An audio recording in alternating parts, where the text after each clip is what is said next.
होली का त्यौहार हमारे हिंदुओं में एक विशेष मान्यता रखता है। जिस तरीके से हमारे यहाँ दिवाली मनाई जाती है उसी तरीके से होली भी मनाई जाती है। हम सभी जानते हैं कि जो होली का संबंध है वो विष्णु जी के प्रिय भक्त प्रहलाद से है। साथ ही साथ होली को राधा कृष्ण से भी जोड़कर देखा जाता है। लेकिन क्या आप जानते हैं कि होली का जो संबंध है वो माता पार्वती और शिव जी से भी है। माता पार्वती और शिव जी के लिए यह दिन बेहद ही खास है। आज के दिन हम शिव जी के लिए ऐसे कई उपाय कर सकते हैं। शिवलिंग पर ऐसी कौन सी चीज़ आज के दिन हम अर्पित करें जिससे कि हमारी सभी मनोकामनाएं पूर्ण हो जाएगी। अगर आपकी कोई विशेष मनोकामना है या आपके जीवन में परेशानियां हैं तो उससे उभरने के लिए आप शिवलिंग पर होली के दिन एक उपाय करिए जो कि आपको पूजनीय गुरु जी की कथा से बताया गया है। इस वीडियो में आपको यह उपाय बताया जाएगा। साथ ही साथ होली का संबंध हमारे शिव जी से कैसे है, शिव जी का जो अस्तित्व है वो होली से जुड़ा हुआ है। इस तरीके की जितनी भी संपूर्ण जानकारी है वो आपको इस वीडियो में दी जाएगी। तो आगे वीडियो शुरू करने से पहले हमेशा की तरह आपसे मेरा रिक्वेस्ट है कि अगर अभी तक आपने मेरा चैनल छोटी बहू डेली टिप्स को सब्सक्राइब नहीं किया है तो चैनल को सब्सक्राइब जरूर कर लीजिए। वीडियो पसंद आए तो लाइक कीजिए और कमेंट बॉक्स में शिव जी का कोई सा भी प्यारा सा नाम जरूर लिखिए। चलिए सबसे पहले बात कर लेते हैं होली। तो जो होली होती है वो हर साल फाल्गुन माह के शुक्ल पक्ष की पूर्णिमा तिथि पर मनाई जाती है। होली जो कि 2024 में 24 मार्च को पड़ रही है। 24 मार्च को होलिका का दहन होगा तथा रंगों की होली जो खेली जाएगी वो 25 मार्च को पड़ेगी। शिवरात्रि के ठीक 15 दिनों के बाद होली का उत्सव मनाया जाता है। होलिका का जो दहन है वो शिवरात्रि के 15 दिनों के बाद किया जाता है। ऐसा क्यों, क्या है इसके पीछे की कहानी? तो आज की इस वीडियो में हम आपको बताएंगे कि होलिका का जो रंगों का त्यौहार इस दिन क्यों मनाया जाता है। माता पार्वती जो कि शिव जी से विवाह करना चाहती थी और इसके लिए उन्होंने घोर तपस्या की थी। माता पार्वती जो कि शिव जी के लिए विवाह करने के लिए बहुत ही ज़्यादा प्रयत्न कर रही थी, लेकिन हमारे जो भोलेनाथ हैं वो हिमालय पर्वत पर अपनी तपस्या में लीन थे।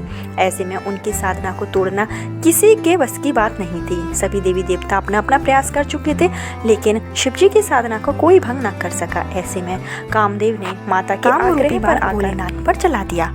कामरूपी बाण के चल जाने पर शिव जी की तपस्या भंग हो गई। हमारे भोलेनाथ की तपस्या भंग हो जाने पर शिव जी ने तीसरा नेत्र खोला और अपनी तपस्या के भंग होने पर कामदेव को वहीं भस्म कर दिया। कामदेव के भस्म हो जाने पर सभी देवी देवताओं में हाहाकार मच गया।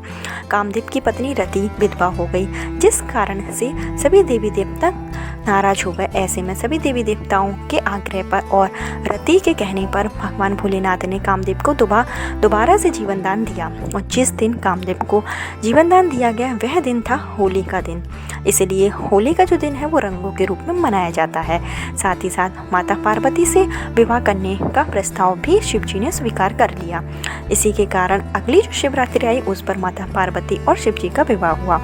इसी उपलक्ष्य में माता पार्वती और शिव जी की पूजा करने का विधान है। कहा जाता है कि अगर हम होलिका के दिवस पर भगवान भोलेनाथ की और माता पार्वती की विधि विधान से पूजा करते हैं, शिव जी को वो सभी चीज़ें अर्पित करते हैं जो उनको बेहद ही प्रिय है, तो हमारी सभी मनोकामना पूर्ण हो जाती है।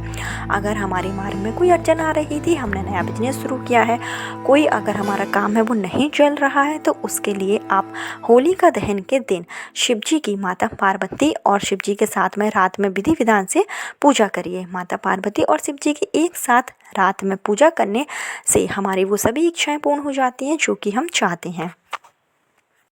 अगर हमारी कोई विशेष मनोकामना है, अगर हम शीघ्र विवाह की कामना करते हैं और हम कई उपाय कर चुके हैं लेकिन अगर हमें उसमें कोई भी रिजल्ट नहीं मिल रहा है, आपने कई देवी देवताओं की पूजा की है, साथ में आपने कई उपाय भी किए हैं, लेकिन अगर आपको अभी तक आपका जो कार्य है वो सफल नहीं हो पाया है तो आप एक बार यह वाला उपाय जरूर करके देखिए। उपाय जो है हमारे पूजनीय गुरु जी की कथा से लिया गया है। जो उपाय है वो आपको 24 मार्च होलिका दहन के दिन करना है। होलिका दहन के रात्रि में जब होलिका का दहन हो जाए तो उसके बाद में जो होलिका की राख बचती है, दहन की जो राख बचती है, उससे आपको भोलेनाथ का अभिषेक करना है।